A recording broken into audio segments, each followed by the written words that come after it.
کتنی افسوس کی بات ہے کہ فیصل آباد تھانہ نشاط آباد کے علاقہ سٹی ہاؤسنگ سوسائٹی میں ہینا انجم زوجہ ڈاکٹر محمد نواز وہ بیان دے رہی ہے کہ اس کی بہن ثناء اللہ قیامت لاہور بحریہ ٹاؤن کے رہائشی ہے۔ لاہور اس نے نبی ہونے کا دعویٰ کیا اور کہا کہ اس پر وحی آتی ہے اور میں گواہ ہوں۔ استغفر اللہ معاذ اللہ۔ آپ ذرا اندازہ کریں کہ ڈاکٹر احمد نواز جو ہیں یعنی ہینا انجم کا خاوند، وہ اپنی سالی کا بھی ڈیفینس کر رہا ہے، دفاع کر رہا ہے، اور ہینا انجم کا بھی دفاع کر رہا ہے، اور یہ کہہ رہا ہے کہ جی یہ جو بات کہہ رہے ہیں وہ صحیح کہہ رہے ہیں۔ اور ہینا انجم کہہ رہی ہے کہ عرصہ 7 سال سے یہ روحانیت کے ساتھ ریلیٹڈ ہے اور تعلیم کا سلسلہ جاری ہے۔ یہ 5 کی بجائے 50 نمازیں پڑھتی ہے۔ استغفر اللہ۔ آپ یہ دیکھیں کہ اتنی بڑی گستاخی کی ہے۔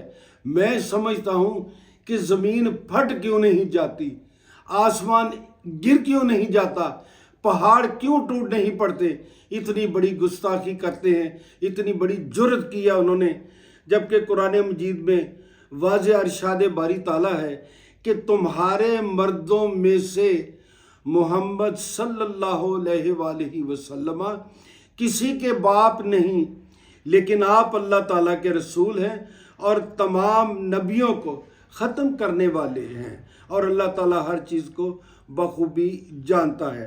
ختم کرنے والے سے مراد کہ جب آپ آخری نبی ہیں تو پچھلا انبیاء کرام کا سلسلہ منقطع کر دیا، یعنی وہ آپ خاتم المرسلین ہیں، آپ کے بعد کوئی نبی نہیں آئے گا، آپ آخری نبی قرار دے دیے گئے، کیونکہ خاتم النبیین کا مفہوم تو نبیوں کے سلسلے کو ختم کرنے والا ہی بنتا ہے، کیونکہ نبی رحمت صلی اللہ علیہ وسلم نے اپنے فرامین میں لا نبی بعدی کہہ کر اس مفہوم کو واضح کر دیا۔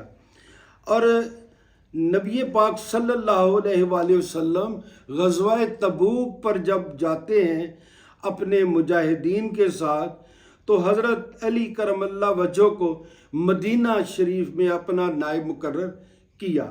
جب آپ غزوہ تبوک میں تشریف لے گئے تو حضرت علی رضی اللہ تعالیٰ نے عرض کیا، یا رسول اللہ صلی اللہ علیہ وآلہ وسلم، آپ مجھ کو عورتوں اور بچوں میں چھوڑ کر جاتے ہیں۔